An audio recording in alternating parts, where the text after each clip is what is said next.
மாணவர்கள் எவரும் போதைக்கு அடிமையாகாதீர்கள். அடிமையானவர்கள் மீண்டதாக சரித்திரமில்லை. எனவே உங்களையும் சமூகத்தையும் பாதுகாத்துக் கொள்ளுங்கள். உங்கள் நலன் கருதி கல்வி டிவி. புலவர் போற்றும் புரவலன் என்ற பகுதியை நாங்கள் பார்த்தோம். 4வது பாடம் புலவர் போற்றும் புரவலன். நாடக பாத்திரங்கள்: ஔவையார், மலையவன், பாரிமன்னன், சேவகன், அமைச்சர். இப்பொழுது நாங்கள் காட்சி ஒன்று போகின்றோம். குறியிசை பாடலாக சொல்லப்படுவது பார்ப்போம். காட்டுச் சூழலை குறிக்கும் பொருத்தமான ஒலிகள், பறவைகள், விலங்குகள் ஒலி, காற்று வீசும் ஒலி, இப்படியெல்லாம் நடந்திருக்குது காட்சி. ஔவையார் செல்லுகின்ற காட்சி.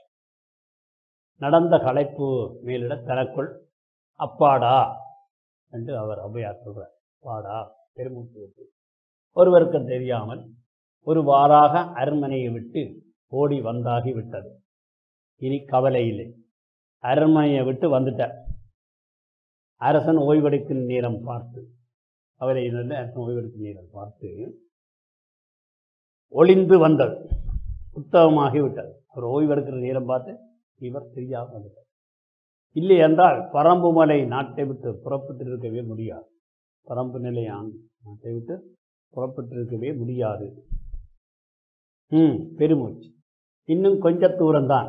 இப்படியே நடந்தால் நாட்டு எல்லை வந்துவிடும். நடந்து கொண்டு போனால் நாட்டு எல்லை வந்துவிடும் என்று சொல்லுவார். அதன் பின் பாரியால் என்னை தடுக்கவே முடியாது.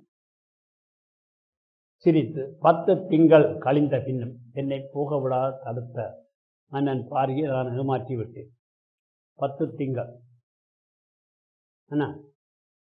திங்கள் என்றது மாதம் என்றும் இருக்கலாம், நாள் என்றும் இருக்கலாம். இதை 10 திங்கள் கழிந்தவின் என்னை போக விடாத தடுத்த மன்னன் பாரியை நான் ஏமாற்றி விட்டேன் என்று தனக்குள்ளே அவள் யோசிக்கிறார். அருவியிலே நீர் சலசலக்கும் ஒலி கேட்குது. அந்த சுனையில் கைகால் அலம்பினால் நடந்த கலை தீர்ந்துவிடும்.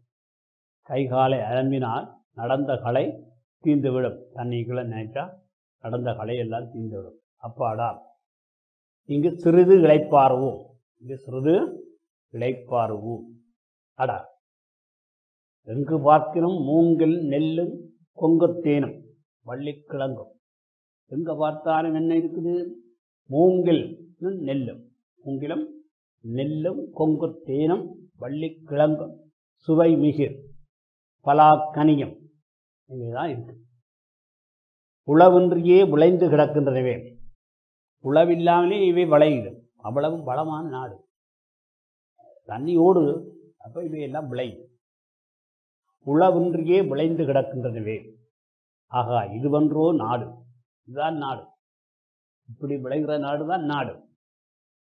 இவனென்றோ மன்னன். இவன் தான் மன்னன். இந்த நாட்டை ஆளுகின்றவன் தான் மன்னன். விளை நிலங்கள் விளைந்து செழித்திருப்பது தான் நாடு. நாட்டுக்கு சிறப்பு. வழியெங்கும் பசியோ பகையோகின்றி வளமும் செழிப்பும் பெருகிய இந்த பரம்பு மலையை பிரிவதை நினைக்க துன்பமாகத்தான் இருக்கிறது. இந்த பரம்பு மலையை பிரிந்து போவதற்கு தனக்கு துன்பமாகத்தான் இருக்கிறது. என்ன செய்வது? நேரமாகிவிட்டது. பாரி ஆள் விட்டு தேடினாலும் ஆச்சரியம் இல்லை. ஆள் விட்டு தேடினாலும் அவன் ஆளை விட்டு தேடியும் பார்ப்பான். தாமதிக்காமல் விரைவாக நடக்க வேண்டும். தூரத்தில் யாரோ வருவது போல் தெரிகிறதே. இன்னைக்கு யாரோ வர்ற மாதிரி இருக்கு. யாரோ ஒருத்தன் வாரது மாதிரி இருக்கின்றது என்று ஔவையார் அங்க வீணும் பார்க்கிறார். மலையவர் வாரா. மலையவன் வந்து, ஏய் பாட்டி, இருட்டுகிற இந்த நேரத்தில் எங்கே போகிறாய்? என்று அவன் கேட்கிறார். ஔவையார் சொல்றார், அவசரமாக சோழ நாட்டுக்கு போக வேண்டும் அப்பா. அவசரமாக நான் சோழ நாட்டுக்கு போக வேண்டும். மலையவன் சொல்றார், சோழ நாட்டுக்கா? அடே அப்பா, இன்னும் பல காத தூரம் நடக்கணுமே. இன்னும் முக்கச்சக்கமான தூரம் நடக்கும். பாட்டி பேசாம என் பின்னாலே வா. பாட்டி பேசாம என் பின்னாலே வா. பல தூரம் நடக்க வரும். என் வீட்டு தங்கிவிட்டு காலையில் புறப்பட்டு போகலாம். புறப்பட்டு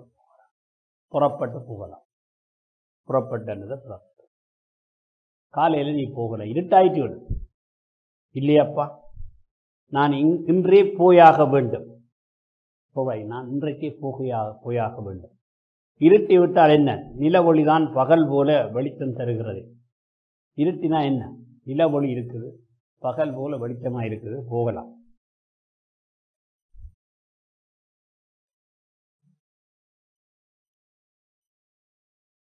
மலையவன், இல்லை பாட்டி, தனியாக போகிறாயே, என் குடிசைக்கு வந்து இரவு தங்கிவிட்டு காலையில் போகலாம். என் குடிசைக்கு வந்து தங்கி காலையில போகலாம். என் குடிசையில் தங்கி நின்று நீ காலையில போ.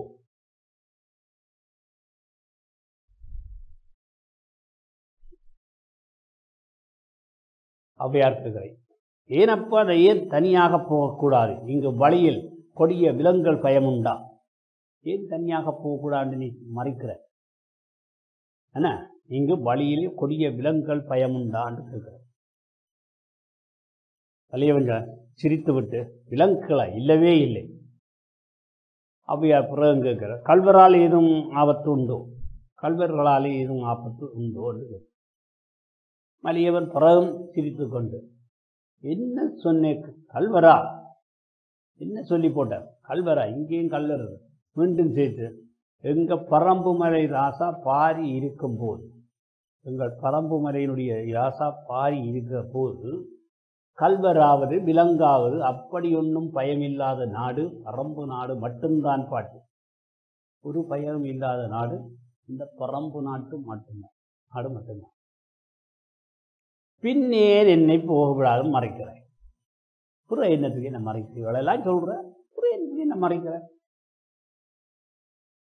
மலையவர், இல்ல பாட்டி, குடிசையிலே சுவையான தேனும் சோறும் மான்கரையும் வச்சிருக்கிறது. என்ன, குடிசையிலே சுவையான தேனும் சோறும் மான்கரையும் வச்சிருக்கிறது. உன்னை பார்த்தா களைப்பிலே நடந்து வர போல தெரியுது. களைப்பில் நடந்து வர மாதிரி இருக்கு. அதுதான் கூப்பிட்ட, வந்து சாப்பிட்டு விட்டு காலையில் போய் என்பார். நீ சாப்பிட்டு விட்டு காலையில போவேன். ஔவையார், புலன் நெகிழ குரல் தளதத்து. அவளுக்கு மனம் விலகியது, குரல் தளதளத்து. மிக்க நன்றி மகையே, மிக்க நன்றி. ஆகா, பாரியின் நாட்டில் வீடுதோறும் சிறக்கும் விருந்து கண்டு பூரிப்படைகிறது. பாரி நாட்டில் வீடுதோறும் சிறக்கின்ற விருந்து கண்டு பூரிப்படைகிறது. அவசரமாக போக வேண்டும் மகனே, நான் போய் வருகிறேன். அவசரமாக போகணும், நான் போய் வருகிறேன் என்றார். மலையோ, அப்படியானால் அப்படி என்ன? அப்படி என்ன சரி, அப்படி என்ன சரி பாட்டி. இப்படியே தெற்குப்புறமாக போறா எல்லைப்புற கிராமம். தெற்குப்புறமாக போனால் எல்லைப்புற கிராமம் வேறு. அங்கே தங்கினா காலையிலே எழுந்து சோழ நாட்டுக்குள் போய்விடலாம். அங்கே தங்கினா காலையில் எழுந்து சோழ நாட்டுக்குள் போய்விடலாம்.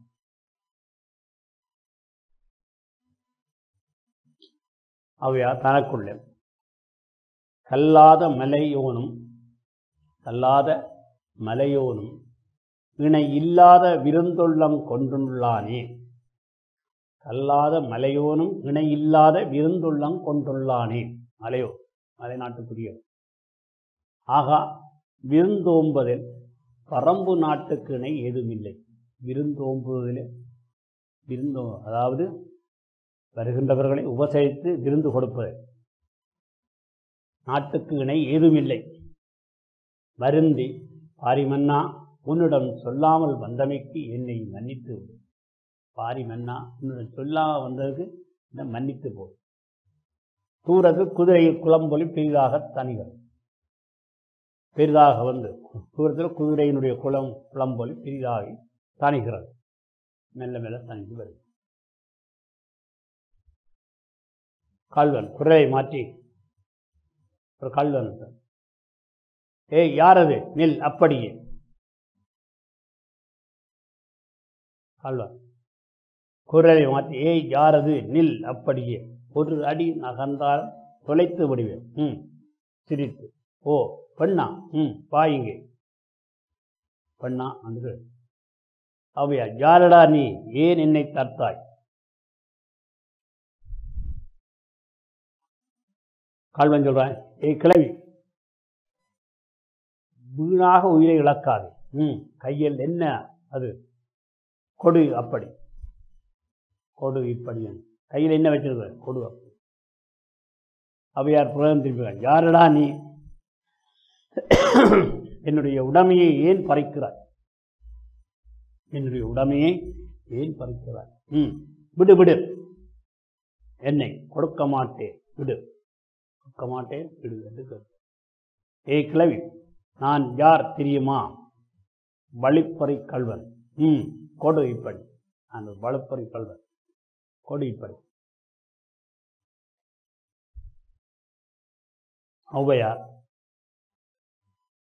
என்ன வழிப்பறி கல்வனா? இது ஆடைப்பொறி.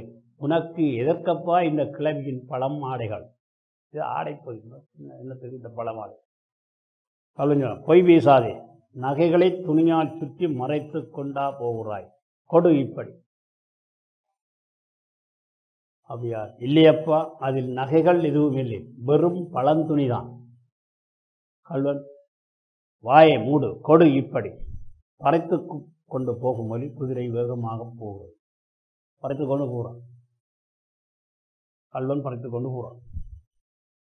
அடப்பாவே, என் பழந்துணியை பறைத்து செல்கிறானே, பாரியின் நாட்டில் இப்படியும் ஒரு கல்வனா? என்ன ஜியோ கொடைவள்ளல் பாரி, இப்ப அவனுடைய நாட்டிலே இப்படியும் ஒரு கல்வனா? இனி நான் என்ன செய்ய போகிறேன்? மாற்றாடை இன்றி வேற்றூர் செல்வது எப்படி? மாற்றாடை இல்லாமல் எப்படி வேற்றூர் செல்வது? இப்போதே பாரியுடன் சொல்வேன், இப்போதே பாரியுடன் சொல்வேன். அவன் ஆட்சியின் சீர்கேட்டை அடைத்து சொல்வேன். நாட்டை ஆளும் மன்னனுக்கு காட்டில் நடப்பது தெரியவில்லையா? நாட்டை ஆளுகின்ற மன்னனுக்கு காட்டிலே நடக்கிறபடியும் தெரியவில்லை. புலம்பியபடியே போகிறான். இரண்டாவது காட்சி. இந்த காட்சி ஒன்று முடிந்தது. காட்சி அரசன் கொலுமண்டபத்தை உணர்த்தும் ஒலிகள் எல்லாம் இருக்கு. இப்போ கொலுமண்டபத்திலே அரசன் வீட்டில் இருக்கார். பாரி மன்னன் ஔவையார் வருகிறார். சேவகன், மன்னர் வாழ்க. சேவகா, என்ன விஷயம்? சேவகன், மன்னா, அவ்வை மூதாட்டி அவசரமாக வந்து கொண்டிருக்கிறார். அவரின் நடையில் வேகம் மிகவும் கோபத்தோடு வருவதை காட்டுகிறது மன்னா. அப்படியா? அமைச்சர், என்ன அவை மூதாட்டி திரும்பி விட்டாரா? பாரி, சேவகா, அவை மூதாட்டியை அழைத்து வா, அவைக்களத்துக்கு. அப்படியே மன்னா. அமைச்சர், மன்னா, ஔவையார் சொல்லும் ஔவையார் திடீரென்று சொல்லாமல் கொள்ளாமல் போய்விட்டது. இப்போது கோபா திரும்பி வருவதையும் பார்க்க. முதல்ல சொல்லாமல் கொள்ளாமல் போயிட்டார் திடீரென்று. இப்போ கோபமா திரும்பி வர்றார். சொல்லி ஏதோ சொல்ல வலிக்கிறது. ஔவையார், வந்து கொண்ட கோமா முல்லைக்கு தீர் இந்த மன்னா. கோமாக ஔவையார் சொல்கிறார், முல்லைக்கு தீர் இந்த மன்னா, உன் ஆட்சியில் மக்களுக்கு தொல்லை வந்து விட்டது. உன்னுடைய ஆட்சியை மக்களுக்கு தொல்லை வந்து விட்டது. இல்லை என்று சொல்லாது இறந்தோர்க்கு 100 ஊர்களை வழங்கிய உன் ஆட்சிய இப்போது தன்னந்தனியே ஒரு பெண் போக முடியவில்லை. தன்னந்தனியாக ஒரு பெண் போக முடியவில்லை. ஆம், வழியெங்கும் வளர்ந்து விட்டது வழிப்பறை கொள்ளை. வழியெங்கும் வளர்ந்து விட்டது வழிப்பறை கொள்ளை. அம்மையே, முதல் இப்படி அமர்க, ஆறுவது சினம் என்று பாடிய தாங்களா இப்படி பாரி சொல்லுவார். அம்மையே, முதல் இப்படி அமர்க, ஆறுவது சினமென்று பாடிய தாங்களா இப்படி. ஔவையார், எப்படி யாரும் சினம் மன்னவா? உன் செங்கோலில் இப்படி ஒரு பிழை ஏற்படுவதைக் காண எப்படி யாரும் என் சினம்?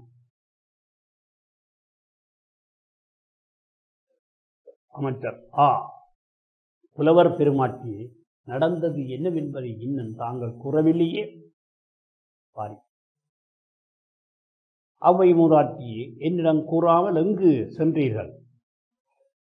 அங்கு என்னதான் நடந்தது? என்னிடம் கூறாமல் எங்கு சென்றீர்கள்? அங்கு என்னதான் நடந்தது என்று தெரியும்.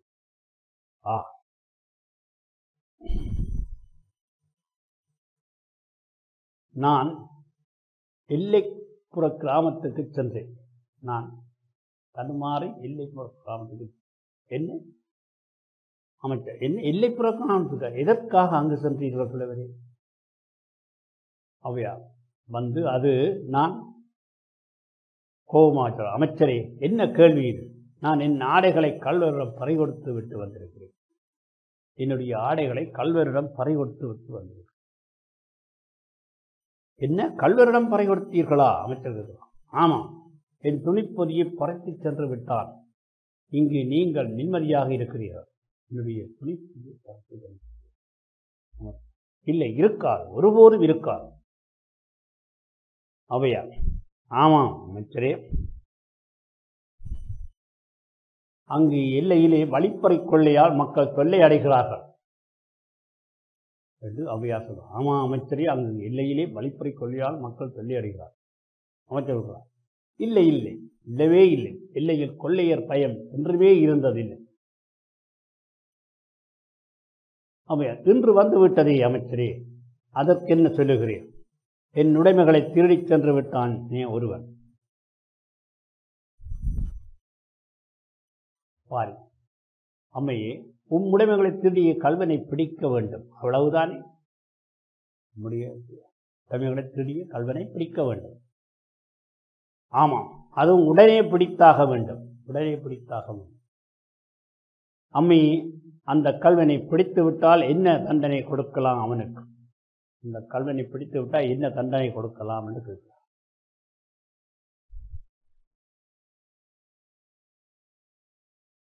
அவையார், அந்த என் உடைமைகளை பறித்து அவனுக்கு 10 கசையடிகள் கொடுக்க வேண்டும் என்று அவையார் சொல்றார். பாரி. அவை மூதாட்டி, அந்த கல்வனை பற்றி அடையாளங்கள் சொல்வீர்களா? அவனை நினைவிருக்கிறதா? அடையாளங்களை தான் சொல்வீர்களா? மன்னா, மறக்க முடியுமா அந்த கல்வனை? கன்னத்தை ஒட்டிய குறுந்தாடி, கூர்ஞான கண்கள், நெடுதுயர்ந்த உடல் தோற்றம். என்ன அவனா? அமைச்சர், அவனை உங்களுக்கு தெரியுமா மன்னவா? மன்னா, அவனை உங்களுக்கு தெரியுமா? ஆமா. பாரு, ஆமா, அவனை நானே பிடித்து வைத்திருக்கிறேன், அவனை நானே பிடித்து வைத்திருக்கிறேன். அவ்வையார், என்ன உண்மையாகவா? ஆமாம் அண்ணே, இதோ நானே போய் அவனை இழுத்து வருகிறேன், நானே போய் இழுத்து வருகிறேன் என்று கூறார். மன்னன் எழுந்து உள்ளே அந்தப்புறம் நோக்கி சென்றான். சிறிது தாமதத்தின் பின்பு சேவகன் கல்வனை இழுத்து கொண்டு வருகிறார். புலவர் பெருமாட்டியே, இதுதானா உங்கள் துணி மூட்டை? இதுதானா உங்கள் துணி மூட்டை? ஆமாம், இதுவேதான். ஆமாம், இவனேதான் அந்த கல்வன். அமைச்சர், சேவகா, மன்னரங்கே, மன்னரங்கே என்று கேட்கிறார்.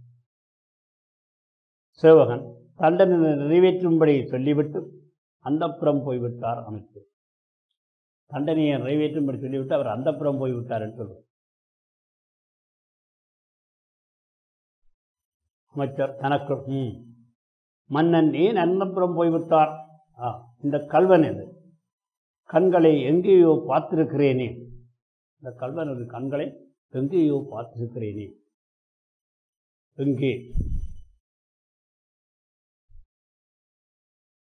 அவையார் சொல்கிறார். சேவகா, இன்னும் ஏன் தாமதிக்கிறாய்? பாரியின் ஆட்சியில் இது போன்ற கல்வர்கள் இனியும் தோன்றாமல் இருக்கட்டும். கொடு அவனுக்கு 10 சவுக்கடி, ஆரம்பமாகட்டும். 1 2 சேவகன் சவுக்கினால் ஓங்கி அடிக்க அவை சவுக்கடிகளை எண்ணுகிறார்.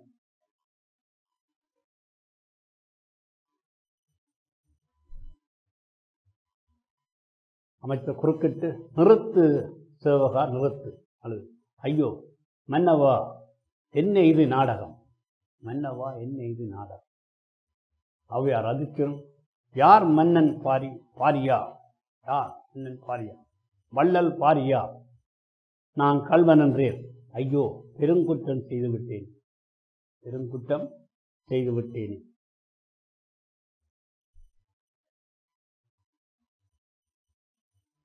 அமைச்சர், மன்னா இப்படி செய்யலாமா நீங்கள்?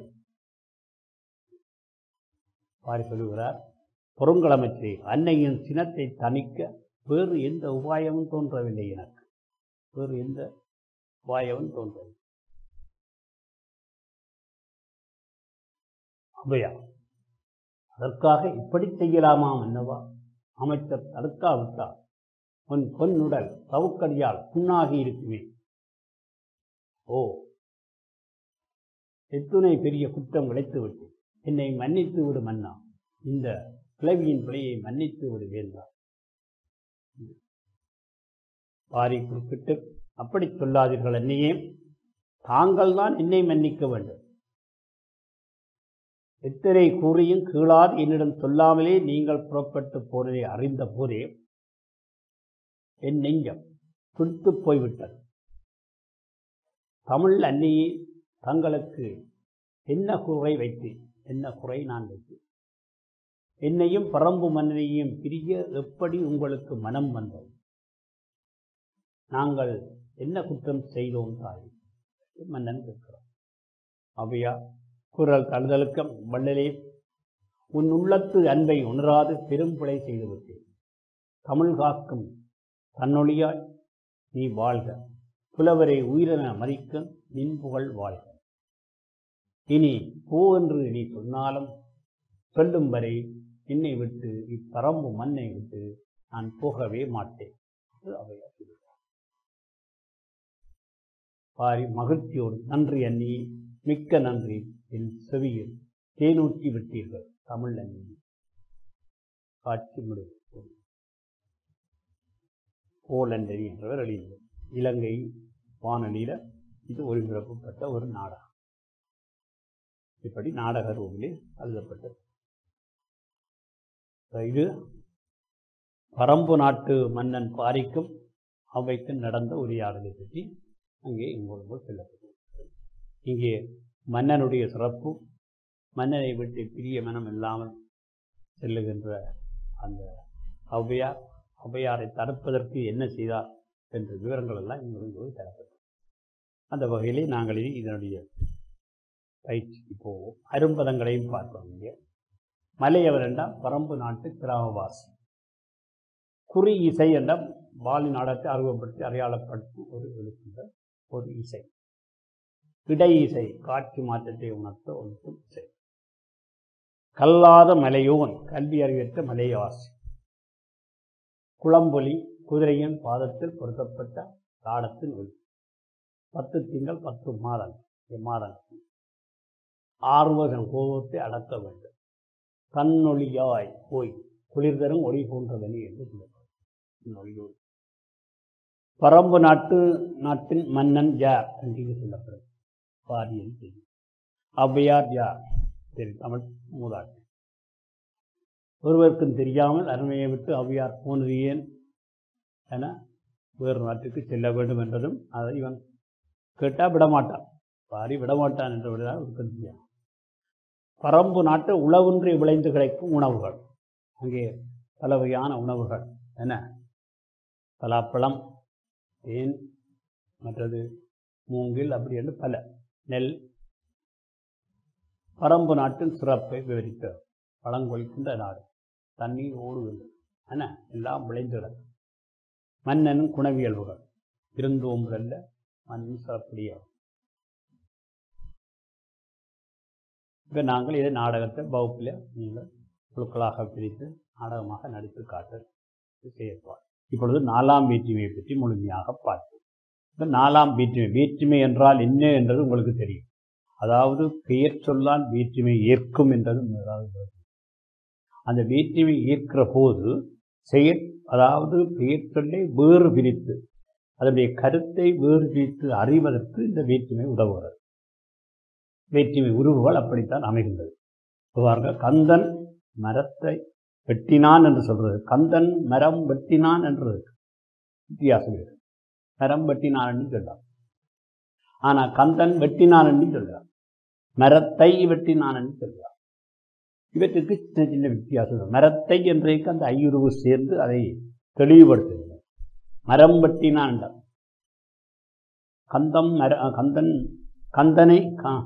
கந்தன் மரம் வெட்டினான் என்று சொல்ற போது அதில் தெளிவில்லாமல் இருக்கும். ஆக மரத்தை வெட்டினான், கந்தன் தெளிவாய் மரத்தை வெட்டினான். இப்படியாக அந்த தெளிவை ஏற்படுத்துவதா இந்த வேற்றுமை உருவார். இப்படியாக நாங்கள் முதலாம் வேற்றுமையிலிருந்து மூன்றாம் வேற்றுமை வரை நாங்கள் பார்க்கிறோம். இப்பொழுது நான்காம் வேற்றுமையை பார்க்கின்றோம். பாருங்கள், இதன் உருவு கூ, இதனுடைய உருவு கூ. இவ்வுருவுக்கு இக்கு அக்கு உக்கு என்று மாற்று வடிவங்கள் இருக்கு.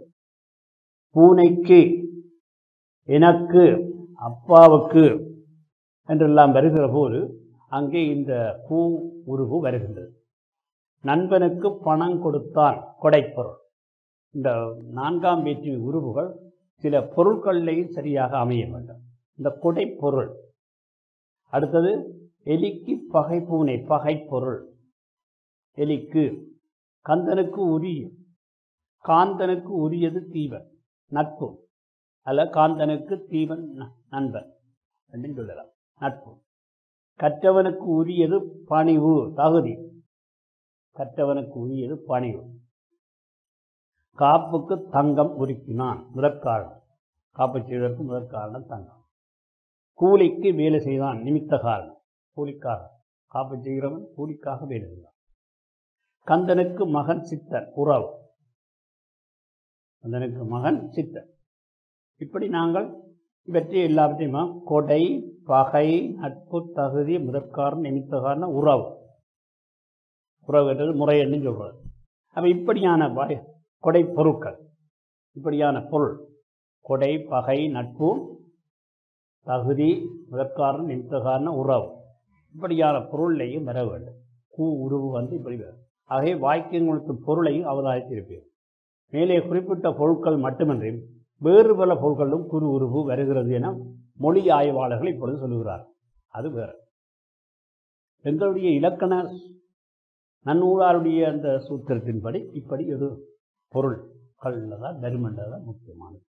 இப்போ பாருங்க, சில வேளைகளில் எல்லை பொருளில் வருகிறது. இலங்கைக்கு வடக்கு இந்தியா இருக்கிறது, வீட்டுக்கு முன்னே இருக்கிறது, நாய் வீட்டுக்கு முன்னே இருக்கிறது.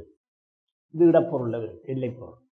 இலங்கைக்கு வடக்கே இந்தியா, இலங்கைக்கு வடக்கே இந்தியா இருக்கிறது, எல்லை பொருள். நாய் வீட்டுக்கு முன்னே இருக்கிறது, நாய் வீட்டுக்கு முன்னே கிடக்க. ஓரிடம் நோக்கி நகர்த்த, தம்பி வீட்டுக்கு ஓடினான். இதெல்லாம் இப்பொழுது மொழியியலாளர் கண்ட. நான் கண்டிக்கு போகிறேன், ஆனால் இடம் நோக்கி நகர், அனுபவப்பெறும். அவருக்கு மருத்துவத்தில் அனுபவம் உண்டு, அவருக்கு. கண்ணனுக்கு ஆங்கிலம் பேச முடியும். காலக்குறைப்பு, ஆசிரியர் 3 மணிக்கு வர சொன்னார். எத்தனை நாட்களுக்கு இங்கு இருப்பீர்கள்? காலக்குறைப்பு. இப்படியும் அந்த கூறுவு பயன்படுத்துகின்ற முறைகள் இருக்கின்றன. இலக்கணத்துப்படி நாங்கள் மேலே சொன்ன விஷயங்கள் இங்கே இன்னும் இருக்கின்றது. பாருங்கள், வீதம், விகிதாசாரம். இலங்கையில் 180 பேர் எழுத்தறிவு பெற்றுள்ளனர். 100க்கு 10 பேருக்கு 3 பேர் தான் வந்துள்ளனர். 10 பேர் வரவரும் 3 பேர் தான் வந்துள்ளனர். வினையடையாக்கம், வீட்டுக்கு வீடு, ஊருக்கு ஊர், ஆளுக்கு ஆள், நாட்டுக்கு நாடு. இப்படியெல்லாம் 3ஆம் அதாவது 4ஆம் வேற்றுமை அமைகின்றவரை 4ஆம் வேற்றுமை உருவுக்கு பதிலாக பொருட்டு, நிமித்தம், ஆக முதலிய சொல்லுருவுகளும் சிறுபான்மை பெயர்ச்சொற்களோடு இணைந்து வருவதை நாங்கள் இது சொல்லுருவு உருவுகளுக்கு பதிலாக பயன்படுத்த. பொருட்டு, ஜனாதிபதி வருகையின் பொருட்டு பாதுகாப்பு பலப்படுத்தப்பட்டது. பொருட்டு,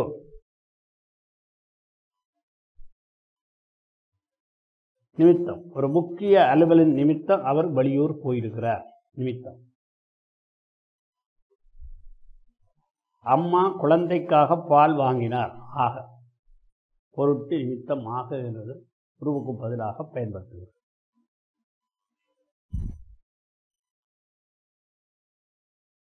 நான்காம் வீட்டில் சிறப்பு பொருள் கொடை என்றால் இதனை கொடைப்பொருள் வேற்றுமை என்று மொழியிலாளர் கொடைப்பொருள் மொழியிலாளர்கள் இதை சொல்லுவார். இப்படி இந்த நான்காம் வேற்றுமை அமைகின்ற விதத்தை நாங்கள் இப்பொழுது பார்க்கிறோம். திரும்பவும் ஒருக்கா பார்க்கலாம். ஒரு பயிற்சியை பார்ப்போம். இங்கே பாருங்க, இதனுடைய உருவு கூ. இது இப்படியெல்லாம் அமையும். கு, அக்கு, உக்கு என்று வரும். பூனைக்கு, எனக்கு, அப்பாவுக்கு என்றெல்லாம் வருகிறது கூறு. கொடைப்பொருள், பகைப்பொருள், நட்பு பொருள், தகுதி பொருள், முதற்காரணம், நிமித்த காரணம், உறவு பொருள். நண்பனுக்கு பணம் கொடுத்தான் கொடைப்பொருள். எலிக்கு பகை பூனை. காந்தனுக்கு உரியது தீபன். கற்றவனுக்கு உரியது பணிவு. காப்புக்கு தங்கம் இருக்கினான். கூலிக்கு வேலை செய்வான். கந்தனுக்கு மகன் சித்தர். இவையெல்லாம் இப்படி அந்த பொருளிலே வருகின்றது. இதிலே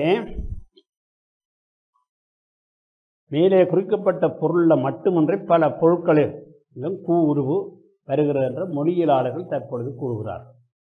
அதுதான் இங்கே நாங்கள் எல்லை பொருள், ஓரிடம் நோக்கி, அனுபவப்பொருள், காலக்குறிப்பெல்லாம் வருகிறது. இலங்கைக்கு வடக்கே இந்தியா இருக்கு.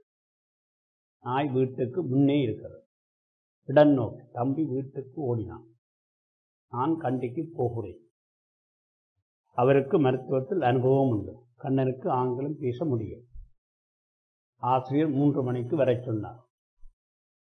எத்தனை நாட்களுக்கு இங்கு இருப்பீர்கள்? இலங்கையில் 180 பேர் எழுத்தறிவு பெற்றுள்ளனர். 10 பேருக்கு 3 பேர் தான் வந்துள்ளனர். வீரம் வினையடையாது. வீட்டுக்கு வீடு, ஊருக்கு ஊர், ஆளுக்கு ஆள், நாட்டுக்கு நாள். இந்த உருவளவு பதிலாக சொல்லுருவ பயன்படுத்த பொருட்டு நிமித்தமாக. பொருட்டு ஜனாதிபதி வருகையின் பொருட்டும் பாதுகாப்பு பலப்படுத்தப்பட்டுள்ளது. ஒரு முக்கிய அலுவல் நிமித்தம் அவர் வெளியூர் போயிருக்கிறார்.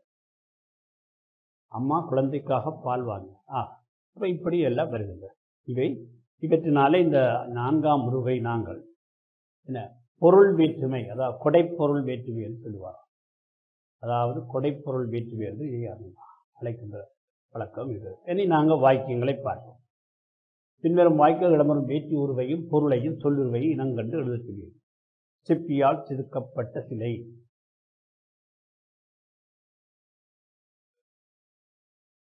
என்னென்ன வேற்றுமை உருவு இருக்குது? இடம்பெறும் வேற்றி உருவு. சிப்பியால் அண்டைக்கு அங்கே ஆள் என்ற உருவு வருது. அது 3ஆம் வேற்றுமைக்குரியது. புலியால் செதுக்கினான், இதுவும் ஆள். நோயால் வந்தான். வெள்ளியால் செய்த கொலுசு. ஆசிரியரோடு பேசினான். நண்பனுடன் பேசினான். எல்லாம் 3ஆம் வேற்றுமைக்குரியது. பொருளோடு பொருளாய் போய் சேர்ந்தது, அதுவும் ஓடுதான். இப்போ இங்கே 3ஆம் வேற்றுமை இங்கே வருகிறது. என்ன பொருளில் வருந்திருக்கின்றது பாருங்க. இது சிப்பியால் செதுக்கப்பட்ட சிலை. சிப்பி அங்கே கருவி பொருள் அல்ல, கர்த்தா. சிப்பி என்றது அங்கே கர்த்தாவாக வருது. சிப்பியால் செதுக்கப்பட்டது. புலியால், இது கருவி. புலி தான் எங்கள் கருவி பொருளாக இருக்குது. வெள்ளியால் செய்த கொலுசு, அங்கேயும் முதற் பொருளாக வருகிறது. அதே நேரத்தில் வெள்ளியால் செய்த கொலுசு என்றையும் அங்கே கருவி. ஆசிரியரோடு உடன்கட்சி பொருள். ஆசிரியரோடு பேசினான். நண்பனுடன் சென்றான். நண்பனோடு சென்றான். பொருளோடு பொருளாய் ஓடு. இங்கே இப்படி. ஆகவே இவையெல்லாம் 3ஆம் வேற்றுமைக்குரியவை. நாங்கள் கல்வி டிவியில் புத்தம்புது நிகழ்ச்சிகளை உடனுக்குடன் பார்த்து மகிழ எமது ஃபேஸ்புக் மற்றும் யூடியூப் பக்கத்தை லைக் செய்யுங்கள்.